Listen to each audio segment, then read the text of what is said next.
This book is like watching trashy TV, binging it in a weekend, and having a blast. That's really how I felt about In Her Shadow.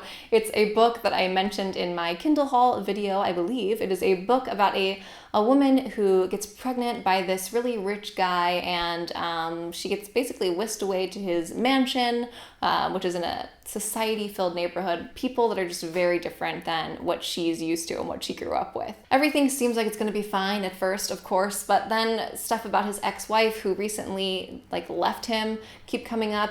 The people around her just seem weird, and it's just a little off, And then a body turns up in the neighborhood, and basically they're trying to figure out who is it, what happened, and who's to blame. If I could compare this book to anything, it would be like Pretty Little Liars, or I don't know, like Gossip Girl, or kind of television shows that are really fun to watch, even though they don't have the most well thought out plots or the most well thought out character dynamics, or like character motivations, I should say. They're still just fun, and you kind of let all that go for the sake of the plot being propelled forward.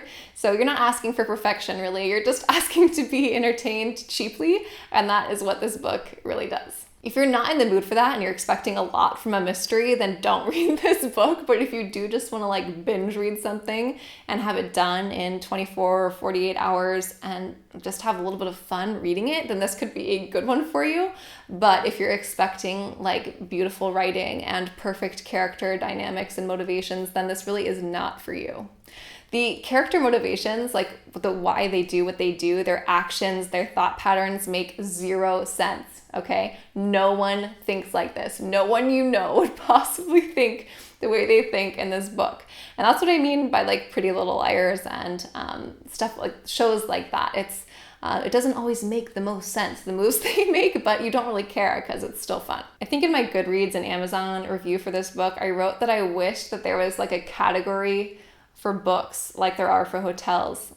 We don't need to compare, the motel down the street to some luxury resort, okay? Because if we're saying which one's better, obviously the luxury resort's gonna be better. So I don't think it's fair to compare this book to this motel book to a luxury spa book, because they're just completely different animals. But I will say that if you had a line of motel books, roll with me. Is this analogy making any sense at all? I hope so. If this was between motel type books, then it would suit your needs. I mean, it's clean, it's simple, there's a bed, there's a bathroom. It's got what you need, okay? But it's just not going to be luxuriant. So I don't know if that made sense at all, but that's really what I wished when I was saying this review, because I thought it was a really good 3-star book. You know what I mean? I hope this makes sense to someone. Honestly, sometimes I don't know what's going on in my mind, but it makes sense to me, and that's all I can say. That's all I can do. So thanks so much for watching this quick little review video. If you liked it and my strange analogy made sense to you, give it a quick thumbs up, drop a comment below, and I will see you on the next one. Thanks for watching. Bye, guys.